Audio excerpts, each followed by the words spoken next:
I mean, not at this meeting, but doesn't he have an office downstairs? He may. I think he's over there. Oh, okay.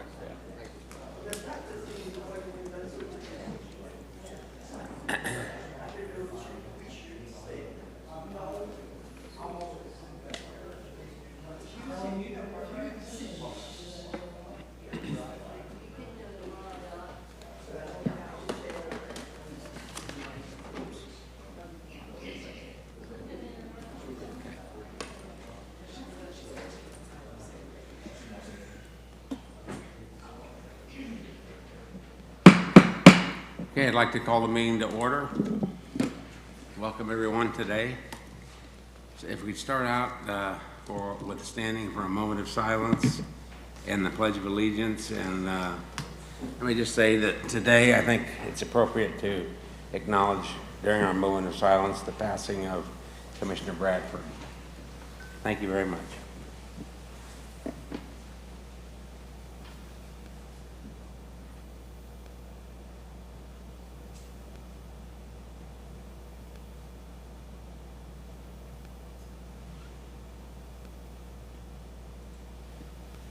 I pledge allegiance to the flag of the United States of America and to the republic for which it stands, one nation, under God, indivisible, with liberty and justice for all.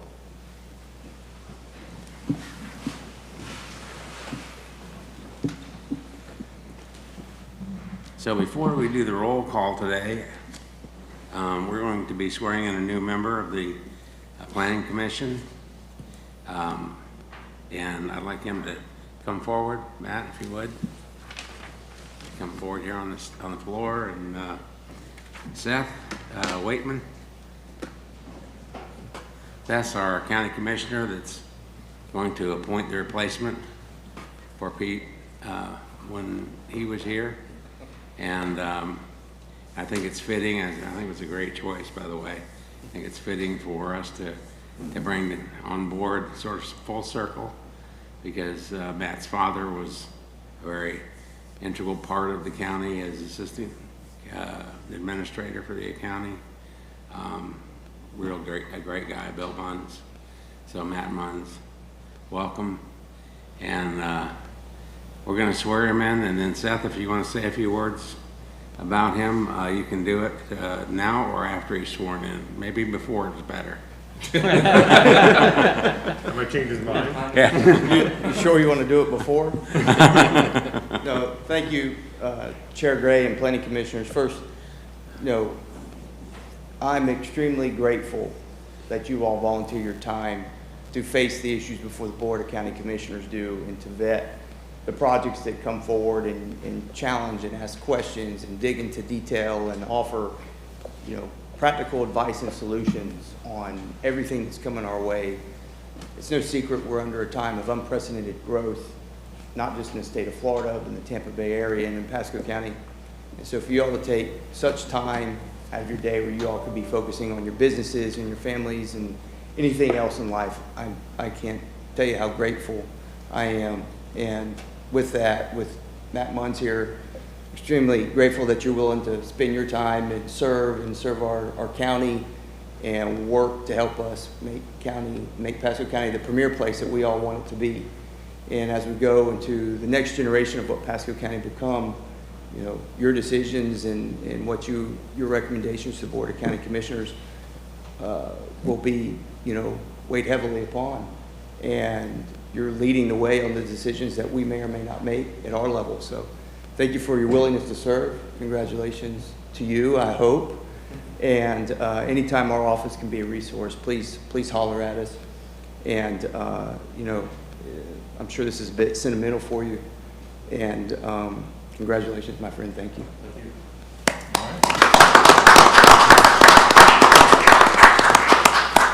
Yeah, and Seth's uncle, I went to school under Seth's uncle, and as did many people, and yeah, friends of mine, and I would have to say that I did get paddled a couple of times, so Couple? it didn't hurt me that bad, because I had the book in my bottom there. Matt, you want to give us a little background on you, and before we get you sworn that'd in? be great. I'm really glad to take this appointment and honored to be able to serve the county. As Seth said, and you had mentioned, got a long history with the county. My dad was an assistant county administrator, utility director before that. Much of the county's first comprehensive plan, as I understand it, was really worked on in my house while I was sleeping as a kid. Back when this panel was the DRC, I got shoved under the desk for a lot of those meetings, so it's nice to be able to sit in the chair now, for sure. I myself have got 3 little girls, love Pasco County, it'll be my home forever. So I'm really glad to be able to help shape where the county goes, and like Seth said, making this a premier place to live. So very glad to be appointed. Look forward to the work we've got ahead of us and joining you all in doing that. So thank you. Great. And what do you do for a living? Oh, so I'm a civil engineer by education. I work for a firm called Kennedy Jenks, and we do mostly focus on water and wastewater treatment. Do a lot of pipeline work and that sort of stuff. So All right. Certainly relevant. We're taking on a bunch of challenges as growth affects most of the state of Florida. It's a big part of it. So happy to bring that knowledge as I can. I'm glad we have another engineer on the board. I assume we'll be the Board of Engineers. Yeah. Don't get carried away, Jim. Thank you, Matt. Okay, if we could swear Matt in so we can start making the big money. I state your name. I, Matthew Munns, A citizen of the state of Florida and of the United States of America, a citizen of the state of Florida in the United States of America, and being an officer of Pasco County, and being an officer of Pasco County, do hereby solemnly swear or affirm do hereby solemnly swear or affirm that I will support the Constitution of the United States and of the state of Florida. that I will support the Constitution of the United States and of Florida. Cool. Very good. Thank you. Okay.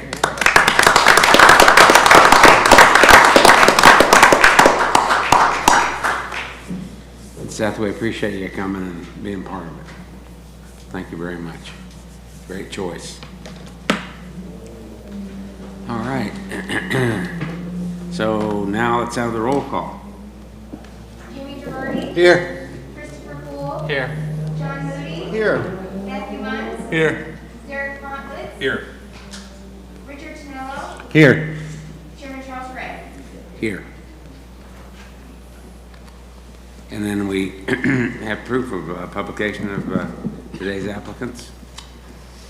The items were advertised in the Tampa Bay Times on February 21st, 2024, March 20th, 2024, and April 17th, 2024, and by affidavit of certified mailings and site postings. All right, thank you. And do I have a motion to approve the minutes? So moved. I'll second. Okay, so these are the minutes for February 22nd, 2024. We have a motion. We have a second. Any further discussion on the minutes? All in favor signify by saying aye. Aye. Opposed, like sign. Okay, motion carries. Okay, Denise, let's see here. Get through with the rest of this. So I'd like to welcome everybody today. With the Planning Commission, we're appointed by the Board of County Commissioners. We meet twice monthly, once here and once in Newport Richey. We serve as a local planning agency, and we hold public hearings and transmit to the Board of County Commissioners recommendations on comprehensive plan amendments, land development code amendments, rezonings, and conditional use requests. The Planning Commission is the final decision-making body for special exceptions, certain appeals, branch requests, and certain alternative standard requests. However, final decisions may be appealed to the Board of County Commissioners. If anyone is in opposition to any development code or amendment, rezoning, conditional use, or any item where the Planning Commission transmits a recommendation to the Board of County Commissioners, it will be important to you to attend the appropriate Board of County Commission meeting. Those of you who are not familiar with the format of our meetings, there are 3 sections. One are continuances, and that's a request that we usually get from staff or the applicant for a continuance for any number of reasons. It's been our custom to approve requests for continuances unless there are extenuating circumstances.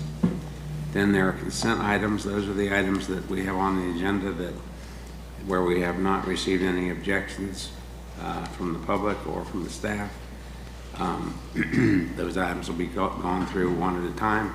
If there's something on consent today that you'd like to have heard or pulled, then when I call it out, raise your hand, and we'll pull it from consent and put it on the list of regular items. And those are the items that will be heard and vetted fully today with the applicant and with the responses. Applicants will have 3 minutes to be heard and make their presentation. Our questioners will have 3 minutes to ask their questions, and then the applicant will have an opportunity to come back up and respond to those questions. If there has been a request for extra time, at least 24 hours prior to this meeting, such time may be granted, subject to the approval of the board here.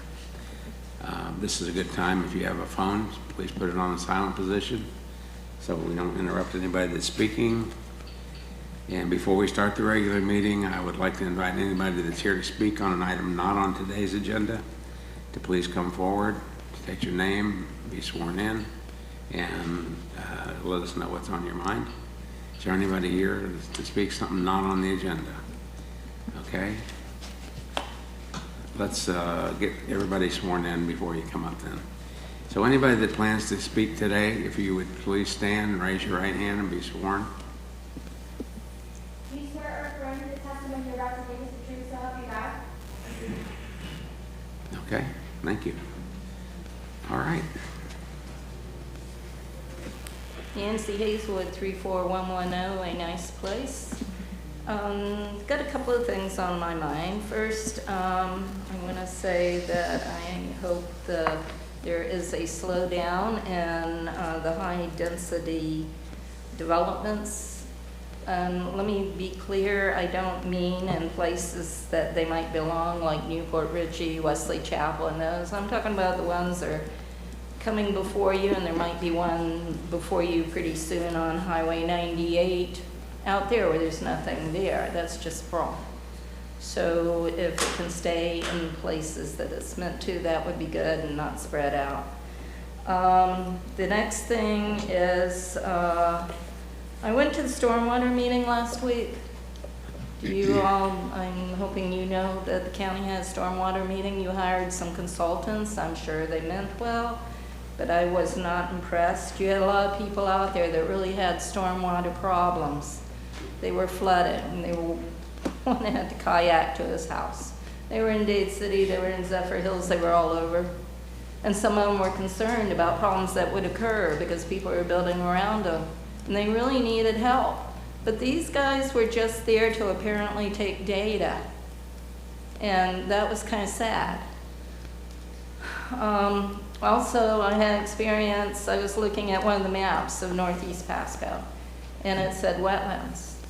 And I looked at it, and there were no wetlands, swamps weren't on there for wetlands. So I got somebody from there to talk to me. And I said, well, where are your swamps or wetlands? And she told me that swamps weren't wetlands. I was kind of surprised. That was news to me. So I talked to her a few minutes more, and I said, well, here's the green swamp. Are you telling me that's not a wetland? And she's kind of backed down, started backing down then. But the whole thing, you just came away with the feeling like, okay, we just put in our data of all this, and that was it. Why don't these people get some help? I mean, if they're flooding, that means all of a sudden they've got a place they've got to pay a mortgage with, and they can't really live there much anymore. Thank you. All right, thank you very much. Anyone else? All right, so Denise, are we ready? We are ready, Mr. Chairman. Planning Commission members, Denise Hernandez, Planning and Economic Growth. I do also want to say for the record that there was no one signed up to speak at public comment on WebEx, nor anyone signed up to speak on WebEx for any of the matters other than the applicants on some of the matters. Okay. So the first item is item PC2, which is PEG 247775. It's a zoning amendment, Thomas Lee and Kimberly Ann Samanek, for a change in zoning from an AR agricultural residential district to a C2 general commercial district. The request is to continue the item to the June 6, 2024 Planning Commission meeting at 1:30 PM in Dade City. All right, is the applicant present? Is anyone here to speak on this item? Okay, next. Following item is item PC3, PEG 247683. It's a zoning amendment, Crossways MPUD, Crossways 301 LLC, for rezoning from an AC agricultural district to an MPUD master plan unit development district. The request is to continue the item to the June 6, 2024 Planning Commission meeting at 1:30 PM in Dade City. All right, and is the applicant present? Anyone here to speak on this item? Next. We did have someone signed up to speak on the item, but we explained to the person that the request is for a continuance, and he just left. Okay, thank you. You're welcome. Item PC4 is PEG 247694, zoning amendment, SR 54 in Crystal Lake, MPUD, Master Plan Unit Development, Interstate Homes LLC, and others. It's for a rezoning from a C2 General Commercial District to an MPUD Master Plan Unit Development District. The request is to continue the item to the June 6, 2024 Planning Commission meeting at 1:30 PM in Dade City. All right, is the applicant present? Anyone here to speak on this? No one? Okay. And on this next item, you are sitting as the LPA, the local planning agency. It's PEG 240262, Comprehensive Plan Amendment, CPAS 2325, 52 Realty Commercial, for a comprehensive plan amendment to the future land use map 2-15, sheet 12, from Res 3 and Con to Com office, Res 3 to Com office and conservation. The request is to continue the item to the May 16th, 24 planning LPA meeting at 1:30 in Newport Richey. All right, is anybody here to speak on this item? No one's, okay, And those are your continuance items, and the remainder is your consent agenda. okay.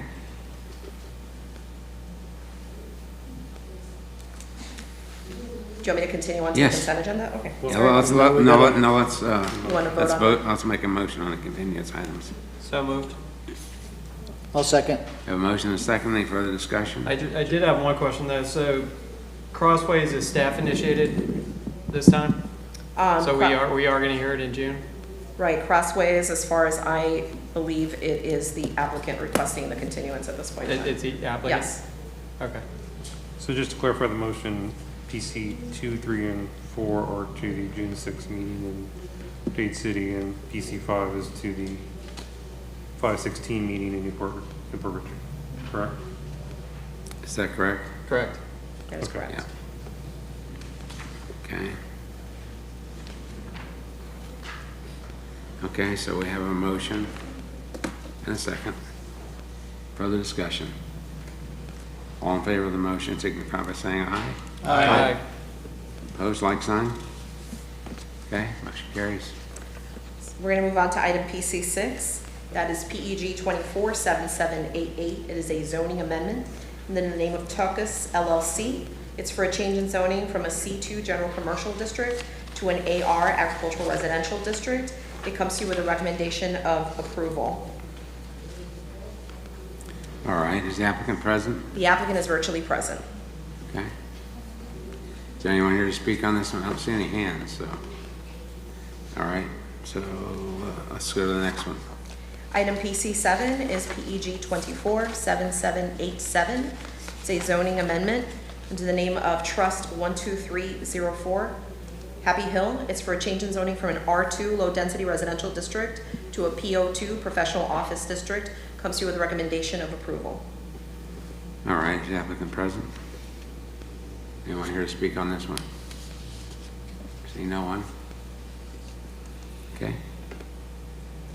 Next. Following item is PC8. That is PEG 24CU14. It's conditional use under the names of Beverly and Vesta James Elliott, Coral Towers LLC, Verizon Wireless. This is for a 199-foot above ground level monopole wireless communication facility in an R2 low density residential district.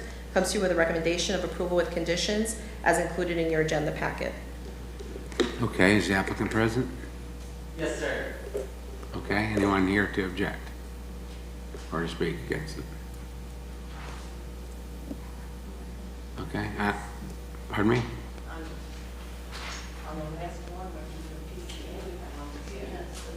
Yeah, that's where we are. Yeah. Okay, we'll pull that one from consent then, okay? And that concludes your agenda. All right, so let's have a motion on the remainder of the consent Motion items. to approve consent agenda PC 6, PC 7. Do we have a second? Second. Further discussion on the motion? Okay, all in favor, signify by saying aye. Aye. Opposed, like sign. And we'll move to PC 8 then, Okay. okay? All right, so as my team brings up the PowerPoint, I'll start it up. It's PEG 24CU14. It's for a conditional use for a 199-foot above-ground level monopole wireless communication facility in an R2 low-density residential district. The subject site is located in north central Pasco County on the north side of Spring Valley Road, approximately 870 feet west of Adela Street. What is being proposed is a 195-foot actual mast tower with a 4-foot lightning rod, and it will have it will be suitable for the co-location of 3 additional carriers. So there are going to be a total of 4 carriers, and that's being proposed within a 1,600 square foot fenced compound area on the property.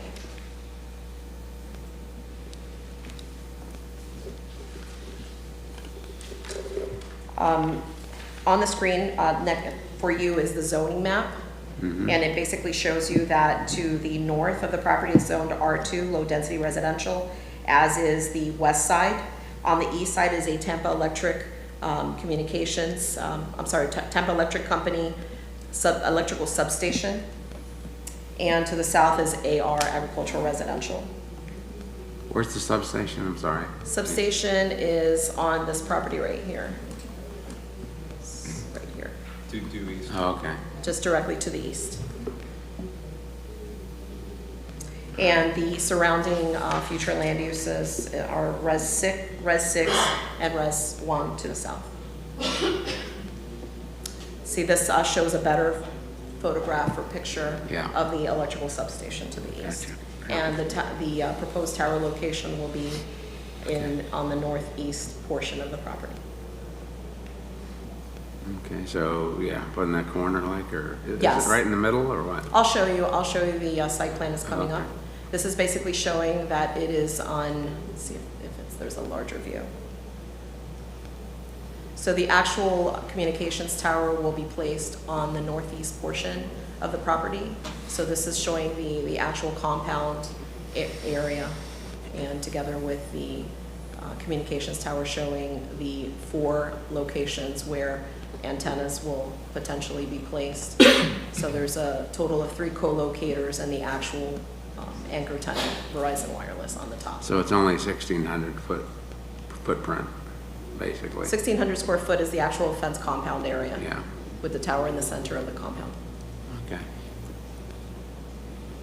And these are photo simulations of where the towers, so photos taken where a balloon has been floated up into the air and showing where, how the property would look with the tower. Gotcha. So this is the first view, which is looking southwest, and it's taken from the intersection of Blocker Street and Baxter Avenue. And this is showing existing and proposed, and you'll see that it's not visible from that location. Okay. This is looking southwest at the intersection of Blocker Street and Ainsley. So it basically shows where so the first one would be existing without the tower. The second would be with the tower, and it wouldn't be visible from there either. Okay. This is looking north on Spring Valley. So this is actually where, like the home site of the Elliots is the house with the solar panels on the roof, and that's showing the actual communications tower. Okay. This simulation is southeast on Spring Valley Drive, and as you can see, it's visible from that location, looking southeast. And that's position 4. And the recommendation is approval with conditions as included in your agenda packet. The applicant did hold a neighborhood meeting as is required, consistent with what the land development code requires, and the summary package is included in your notes. Okay. Let me know if you have any questions. Are there any questions for Denise? Nope. Okay, very good. Would the applicant like to come up first, or? Yeah, okay.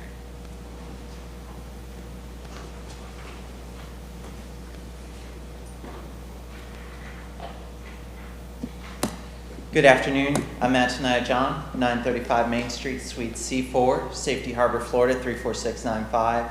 Just as a couple points of order before we get going, I did send over a PowerPoint presentation, if we could bring that up. If not, I have a copy of it on my, if not, I have a copy of that on a thumb drive. And then, Mr. Chair, if you would be willing to indulge, I did request additional time in case you'd like a full presentation. I did request up to 20 minutes if you want the full presentation. Well, I'll tell you what I think might be best. Why don't we, I did get that message, so you can have the extra time if you need it. But my suggestion is maybe just give us a brief overview right now. Let's hear what their concerns are. Then you can come up and do as much of a presentation as you think you need to do. Understood, sir. Okay.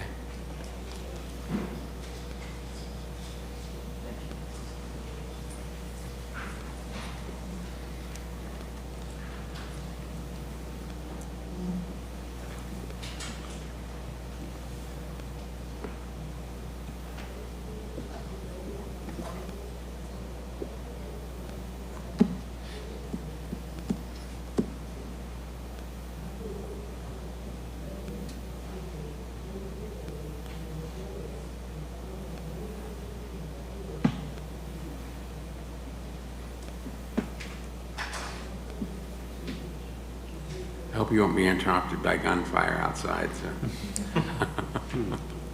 You know it.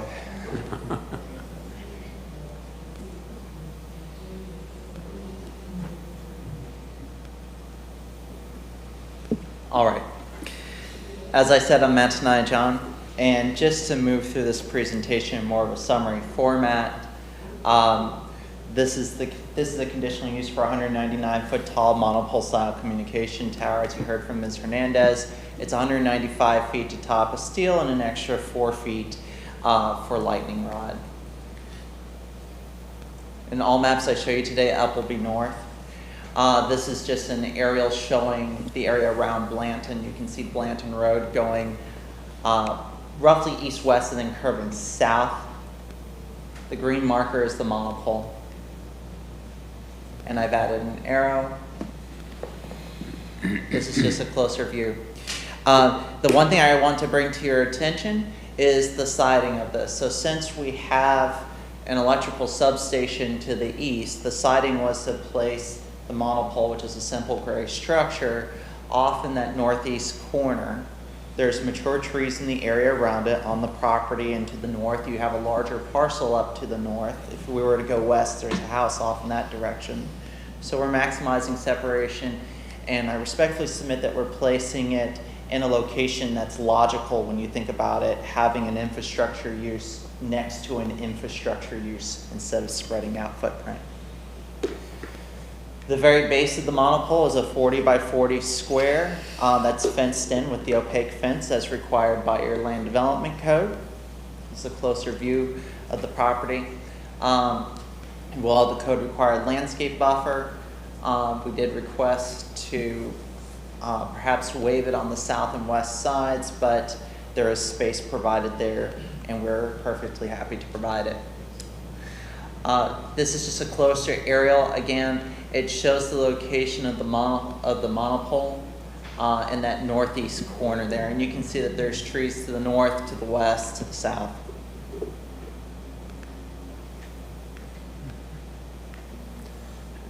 This is just the zoning designation for the area. This is the future land use map from your county GIS showing residential 6. This is an example of a monopole style communication tower. So when I say monopole, that's a term of art. That means that there's a tower with a single support pole with no guy wires or ironworks extending out from it. It does have external antennas on the head frame at the top. The reason that those are mounted externally is so that way there's adequate space for the antennas and adequate airflow. This is a copy of sheet C2 or C1 from the plans, just showing the monopole overlaid. You can see the gray square. I do believe. My apologies. I do not have a. Okay. You can see that there's a gray square. That is the monopole itself. You can see a circle or a yellow circle around it. That's the fall zone. In the unlikely event of structural failure, the monopole will fold over upon itself to be completely contained on the parent parcel. You can see the driveway extending off to the west.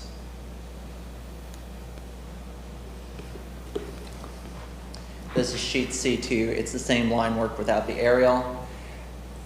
And then this is just a closer view of the equipment compound. It will be 40 by 40, fenced, landscaped. It has space for 4 sets of equipment. That meets the co-location requirement under your code. This is an elevation showing the monopole as with the Verizon's antennas at the top and the 3 future co-locations. This is the opaque fence at the bottom. It would be a wood board fence 6 feet tall. These are the photo simulations that Ms. Hernandez showed you. Our visibility generally consists to the south, and that's my landlord's house right there, and then off to the west. And you can see even off to the west, the lower portion of the monopole is buffered by the oak trees. Working through the RF package, this is for Verizon Wireless. They are trying to solve a gap in service. Basically, there's 6 towers. You have them up along the I-75 corridor on the west side. So I-75 up by the county line. And then as you come down, I'm going to call it the Hancock Seat exit. And then as you are coming down towards St. Joe Road. On this side, you have Dade City. Then as you head up along 301 corridor. This is Verizon's current coverage from those 6 towers. Green is reliable, red's unreliable. If there's no color, they're not having coverage in this 4G band. The yellow dot, which they conveniently put on a light cream background, is right there in the middle, and I do apologize for the visibility issue. And then here's the proposed coverage from the monopole. So what it does is it gives us coverage, it gives Verizon coverage throughout the Blanton area, houses that extend further out, and then along Blanton Road. And then this is just a map showing the coverage that's proposed along the way. Okay. And the last thing I'd like to bring to your attention is 911 call statistics. Anyways, the vast majority of our 911 calls that we receive today are from wireless phones because we don't have wire lines anymore. With that, I'm available for any questions that you may have. Thank you. All right, thank you very much. Any questions at the moment? All right. Thank you. We'll see what questions come from the audience here, and we'll deal with that. Thank you. So you'd like to come up and speak? Who else would like to speak on this? Anybody else? Okay. My name is Carol Cruz, and I live at 17500 Spring Valley Road, Dade City, Florida. And I just want to say one thing. I am not against cell towers. I believe we need them, but they should be properly put in the right places. A cell tower has radio frequencies which go out from this tower. I don't care if it's a tower with 1 pole, 10 poles, 7 poles, whatever. It's a cell tower, and it sends out radio frequencies. Radio frequencies are measured in hertz, which is equal to a number of isolation cycles per second. That is the periodic motion, and it repeats itself over and over again. It has known for many years that exposure to high levels of radio frequency energy heats biological tissue, known as thermal effect. The radio frequency at cell towers is higher than the human body can tolerate. The radio frequency levels of a human being that can tolerate anywhere from 30 to 300 hertz. A cell tower sends out over 700 hertz, which is almost 2.5 times higher than the human body can tolerate. The World Health Organization on Cancer Research has classified radiofrequency electromagnetic fields as a possible cause of some types of cancer in humans.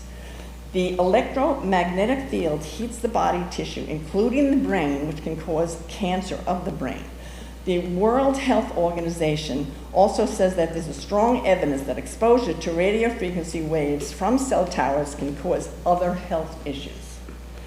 The results of some studies of maternal exposure during pregnancy is more than 50 hertz of a radio frequency have shown risk of congenital malformations, fetal childhood development disorders, and other fetal cancers and conditions. Other effects of radio frequency documentations of scientific research studies include headaches, sleep issues, memory deficits. Ma'am, can I just interrupt you? Because I want to make sure you have adequate time. The Planning Commission is not allowed to consider health effects from cell towers. We're actually preempted by Telecommunications Act and our own code. We can't consider that. So if you have other reasons why you're objecting to this tower that are more aesthetic based or compatibility based, then I'd rather you focus on that, because this body cannot consider that any alleged health effects from the cell tower. Oh, well, the cell towers that is being placed, the singular monopole, is right next to a development with many children, and they play on that road right around that area. And that is a safety issue. That's for children. I mean, come on. And it's just, a cell tower should be not placed within any residence within 1/4 mile because of its radio frequencies that are sending off.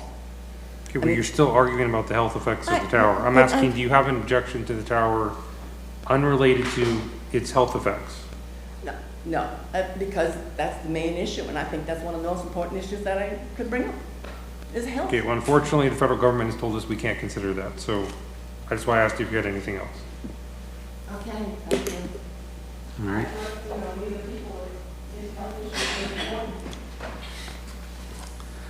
All right. Would you like to come up and address whether you wish to or not, any of those? Pardon me? I asked if you wanted to speak. She raised her hand earlier. She did? Okay. She did, yeah. Sorry.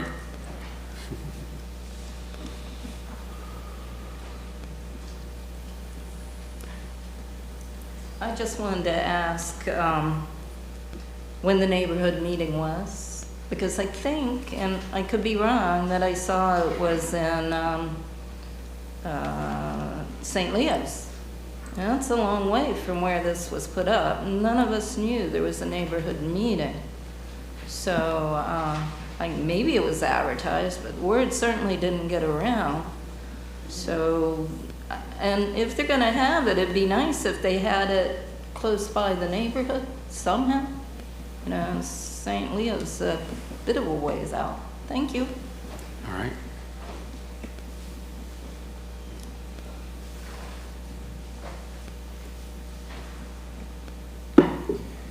Good afternoon, Matt Tenaya, John. Just to start, as Council Goldstein brought to the Planning Commission's attention, and I would be lapse in my practice if I didn't mention it, there is a federal preemption of local government considering RF emissions under 47 USC Section 332. It's not competent substantial evidence.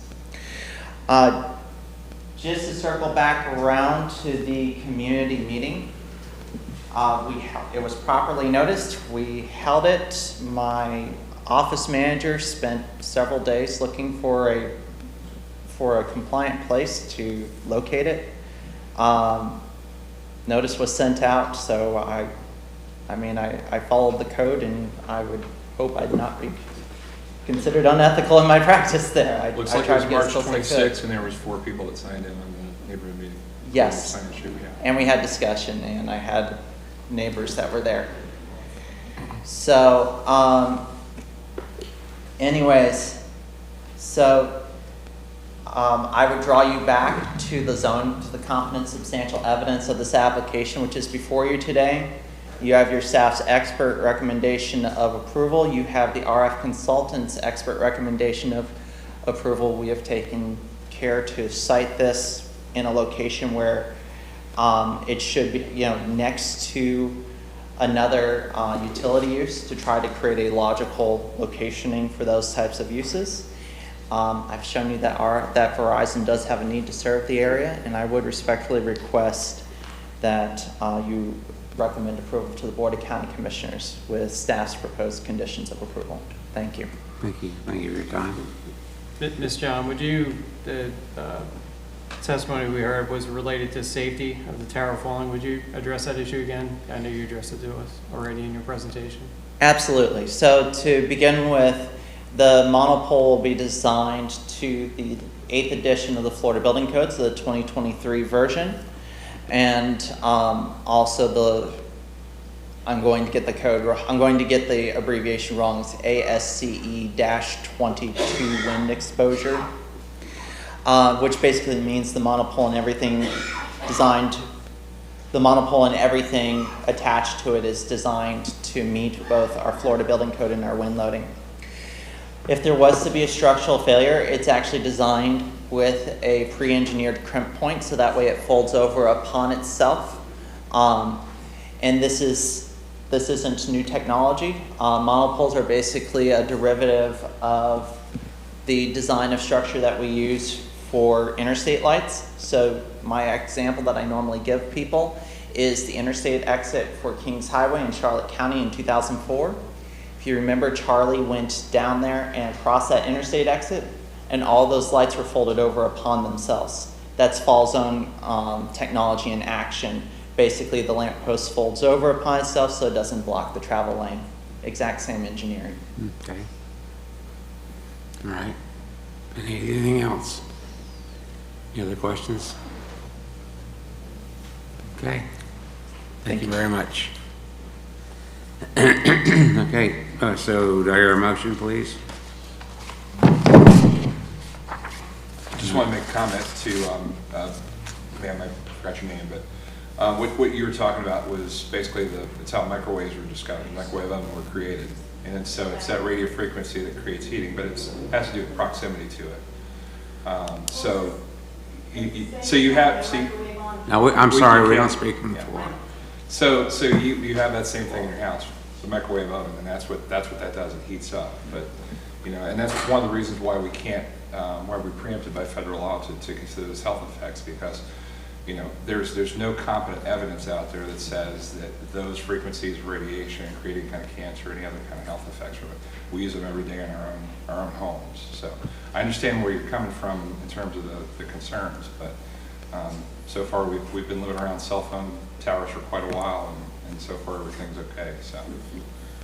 Well, the other main point is that if we denied the application based upon a law that we said we can't base it upon, then it would have no effect. So it wouldn't accomplish what you want anyway. So we have the presentation. Do we have a motion? Yeah, I'd move approval of PC8.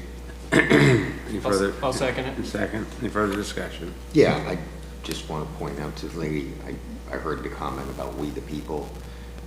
You need to go talk to your congressmen and your senators. We didn't make that law. We're preempted by that law. Our hands are tied. I'm not saying I don't believe you. There's some things I do believe. But in our capacity, we have no ability to take that argument into consideration. As they say, it's above our pay grade when it comes to federal law. So we have a motion and we have a second. Any further discussion from up here? All in favor, signify by saying aye. Aye. Opposed, like sign.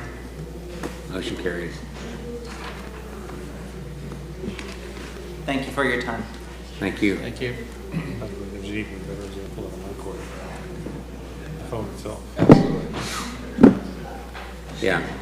I've been told by a lot of experts that this is more dangerous to us than any cell tower. We're asking, I don't know if you want to verify that or not. Maybe they don't. Goes to the board, I think. This goes to the board, right? What? This goes to the board. Yeah. Right? Yeah. Yeah, just for your information, I think the question from the floor was, does this go to the Board of County Commissioners? The answer is yes. This is a recommendation from us. So you can attend the appropriate Board of County Commission meeting, and we have a list of the many meeting dates. And this is scheduled for the Board of County Commissioners on June 4th, 2024 at 1:30 PM in the same chamber. Okay? Thank you. All right. So is Anything anyone else? going to tell Mr. Munns that not all planning commission meetings? Yeah, I was about to make the honeymoon speech because I think this is the record for 2024. Planning commission meetings. You're welcome. He's our good luck charm, exactly. Yeah. See a lot of that. Yeah. Move to adjourn, Mr. Chair. Okay. Motion, is there a second? Second. All right. All in favor? Aye. Okay. Thank you very much.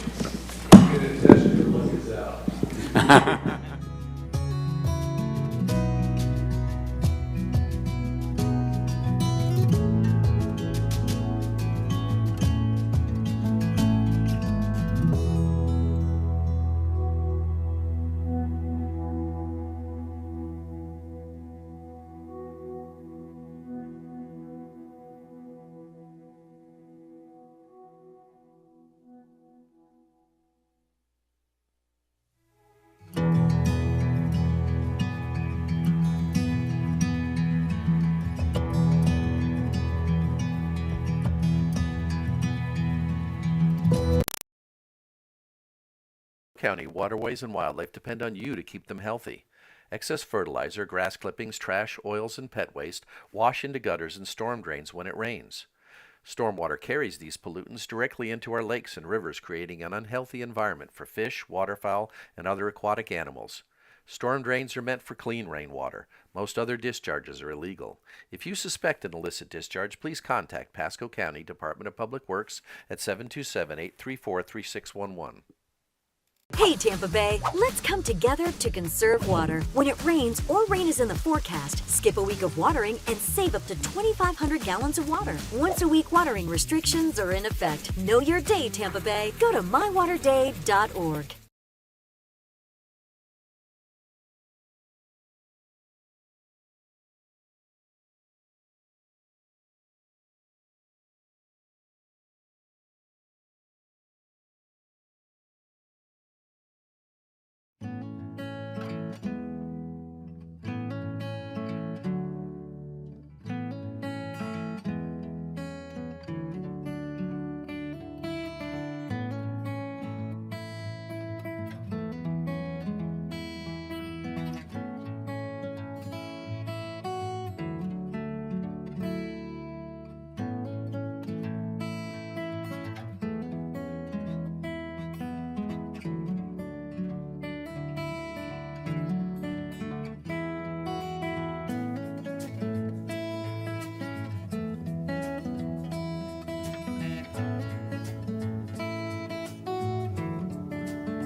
They've helped me keep my home, raising my 2 grandboys. If it wasn't for them, I wouldn't, I don't know where we would be. The purpose of Human Services is to see how we can best meet the needs of the Pasco County citizens. There are various needs, housing, food, medical needs, various things, mental health. At both offices, we have 4 core programs. One is the EHEAP program, which is the Emergency Home Energy Assistance Program, and we help with past due electric bills for that. In addition, we have something called the Cremation Burial Service. We can help indigent families in Pasco County bury their loved one if they are not able to afford cremation and burial. We have a program called HICRA. So if someone from Pasco County has emergency services provided to them outside of the county, we can help assist them in paying for those bills. We also have something called a roundup, so we could help pay for past due water bills. To come here when they have the funding, they will do everything in their power to help you. If we don't have the funding or the ability to help them, we try to connect them with agencies around the county that can help them with whatever they need. But we're a group of 10, very friendly, helpful, willing to support our citizens as best we can. We're very resourceful. So if you want to reach us, you can go to mypasco.net. You can also call the offices or stop in. We're happy to help. We want you to come and, see us.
Attention all dogs and cats. Did you know you need a pet license to live in Pasco County? That's right. If you are 4 months or older, you need to be licensed. But don't worry, there are so many easy ways your owner can get your tag. You can purchase one from your local veterinarian. You can grab a tag online, order by mail, or schedule an appointment to visit Pasco County Animal Services. And getting a pet license is very simple. You only need 2 things to get it done: a current rabies vaccination and a small license fee. Still have questions? That's okay, we're here to help.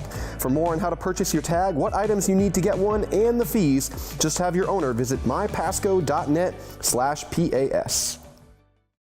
We want to welcome you to the Human Services Collaboration Station.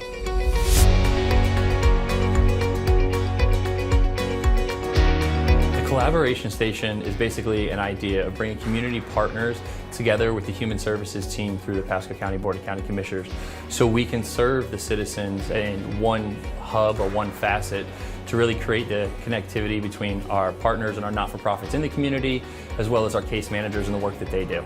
Our community partners play a massive role in serving our community. They conduct certain services that we don't have funding for, or that they have specific funding for. Our human services, I feel, is the heartbeat of the Public Services branch. They provide case management and connect resources to our citizens in need. So having this collaboration station and bringing in community partners is going to make it so much easier for them to connect those services right here on the spot. So I think that collaboration station really fills a good void, right? We're able to bring everyone together to provide the needs for all